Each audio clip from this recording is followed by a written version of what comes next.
Hello मित्रों, स्वागत है आपके अपने चैनल कोडिंग बाबा में। आज हम पाइथन के एक बहुत ही ज़रूरी फंडामेंटल हिस्से पर बात करने वाले हैं, स्ट्रिंग्स। चाहे आप कोडिंग की दुनिया में नए हों या अपने स्किल्स को बस ब्रश अप कर रहे हों, ये समझना कि स्ट्रिंग्स कैसे काम करती हैं बहुत बहुत ज़रूरी है। तो आज के सेशन में हम स्ट्रिंग्स के बारे में सब कुछ तोड़-फोड़ कर समझेंगे। मतलब कि स्ट्रिंग बनाने से लेकर उसे अपने हिसाब से बदलने तक सब कुछ, और आखिर तक आप पाइथन में टेक्स्ट के साथ खेलने में बिल्कुल कॉन्फिडेंट हो जाएंगे। कभी सोचा है कि आखिर ये कंप्यूटर हमारी लिखी हुई बातों को टेक्स्ट को कैसे समझते हैं? फेसबुक पोस्ट से लेकर आपके पसंदीदा गेम के डायलॉग्स तक हर जगह सब कुछ स्ट्रिंग्स पर ही तो टिका है। और पाइथन में टेक्स्ट के इन बिल्डिंग ब्लॉक्स पर कमांड पाना जबरदस्त एप्लीकेशंस बनाने की पहली सीढ़ी है। तो चलिए फिर एकदम शुरू से शुरू करते हैं। आखिर ये पाइथन स्ट्रिंग है क्या भला? देखिए, बिल्कुल आसान भाषा में एक स्ट्रिंग बस टेक्स्ट का एक टुकड़ा है, अक्षरों, नंबरों और सिंबल्स का एक सीक्वेंस। और सबसे ज़रूरी बात यह है कि पाइथन यूनिकोड यूज़ करता है। इसका मतलब ये कि ये दुनिया की लगभग हर भाषा के कैरेक्टर्स को संभाल सकता है, हिंदी, जापानी, कुछ भी। और पाइथन में स्ट्रिंग्स बनाना ना बहुत ही आसान और लचीला है। आप सिंगल कोट्स यूज़ कर सकते हैं या डबल कोट्स, कोई फर्क नहीं पड़ता। लेकिन असली पावर आती है ट्रिपल कोट्स के साथ। इससे आप मल्टी लाइन स्ट्रिंग्स बना सकते हैं। कोड में लंबे टेक्स्ट ब्लॉक डालने के लिए ये एकदम परफेक्ट है। ठीक है, तो आपने एक स्ट्रिंग तो बना ली, पर अब उसके अंदर के अलग-अलग कैरेक्टर्स तक कैसे पहुंचेंगे? ये हमारा अगला ज़रूरी स्किल है। इसको ऐसे समझिए, मान लीजिए एक स्ट्रिंग कैरेक्टर्स की एक लंबी गली है और हर कैरेक्टर एक घर है जिसका अपना एक पता है। बस इसी पते को हम इंडेक्स कहते हैं और इसी इंडेक्स के जरिए हम किसी भी कैरेक्टर तक सीधे पहुंच सकते हैं। ये जो आप देख रहे हैं, ये बहुत ज़रूरी है। देखिए, पाइथन में गिनती 0 से शुरू होती है, तो पहला कैरेक्टर हमेशा इंडेक्स 0 पर होता है। पर यहाँ एक मज़ेदार ट्रिक भी है। पाइथन नेगेटिव इंडेक्सिंग को भी सपोर्ट करता है। मतलब आप स्ट्रिंग के आखिर से भी गिनती शुरू कर सकते हैं, जो आखिरी के कैरेक्टर्स तक पहुंचने के लिए बहुत ही काम आता है। तो पॉजिटिव इंडेक्स का इस्तेमाल करते वक्त आप बस 0 से गिनना शुरू करते हैं। पहला कैरेक्टर 0 पर, दूसरा 1 पर और ऐसे ही आगे। सिंपल और सीधा। सोचिए, आपको आखिरी कैरेक्टर चाहिए। एक तरीका है कि आप पूरी स्ट्रिंग की लंबाई पता करें, फिर उसमें से एक घटाएं, या फिर आप बस -1 लिख दें। कितना कूल है ये, है ना? नेगेटिव इंडेक्सिंग से ऐसे काम चुटकियों में हो जाते हैं। अब आते हैं एक बहुत ही ज़रूरी कॉन्सेप्ट पर, जो अक्सर नए लोगों को कंफ्यूज करता है, इम्यूटेबिलिटी। ये एक सुनहरा नियम है जिसे आपको हमेशा याद रखना है।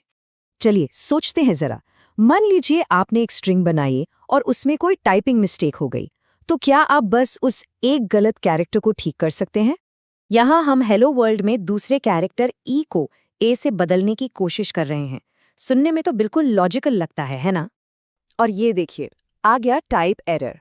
ये पाइथन का कहने का तरीका है, सॉरी बॉस, ये नहीं हो सकता। स्ट्रिंग्स इम्यूटेबल होती हैं, मतलब एक बार बन गई तो उन्हें बदला नहीं जा सकता।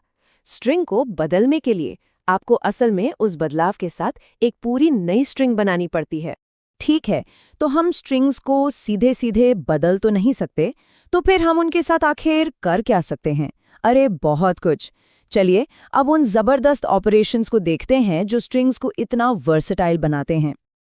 आप दो स्ट्रिंग्स को प्लस साइन से एक साथ जोड़ सकते हैं, जिसे कॉन्कैटिनेशन कहते हैं, या फिर आप उन्हें गुणा स्टार के निशान से दोहरा सकते हैं, यानी रिपीट कर सकते हैं। बहुत आसान और बहुत काम का। कभी कभी आपको बस ये पता करना होता है कि कोई कैरेक्टर या शब्द किसी स्ट्रिंग में मौजूद है या नहीं।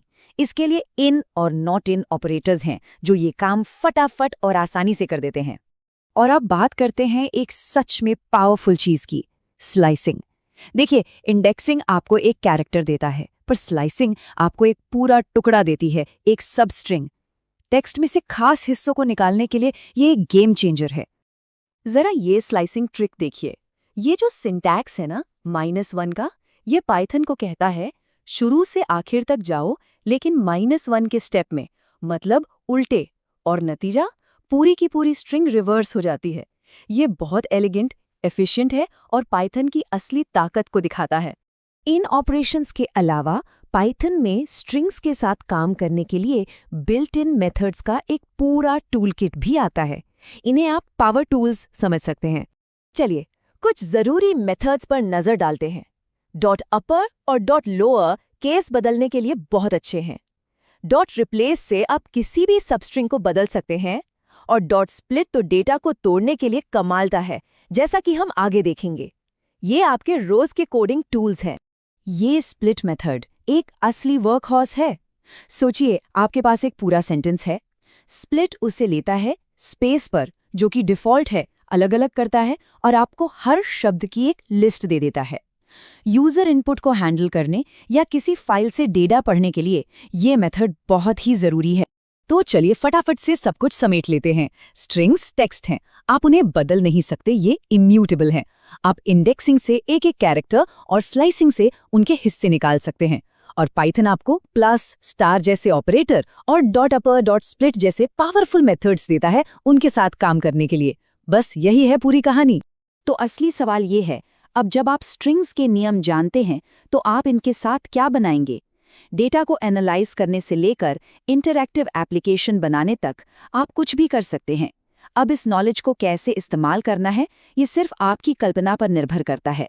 अगर आपको ये वीडियो इन्फॉर्मेटिव लगा तो लाइक करें और ऐसे ही वीडियोस के लिए हमारे चैनल कोडिंग बाबा को सब्सक्राइब करना ना भूलें। यहाँ तक बने रहने के लिए बहुत बहुत धन्यवाद।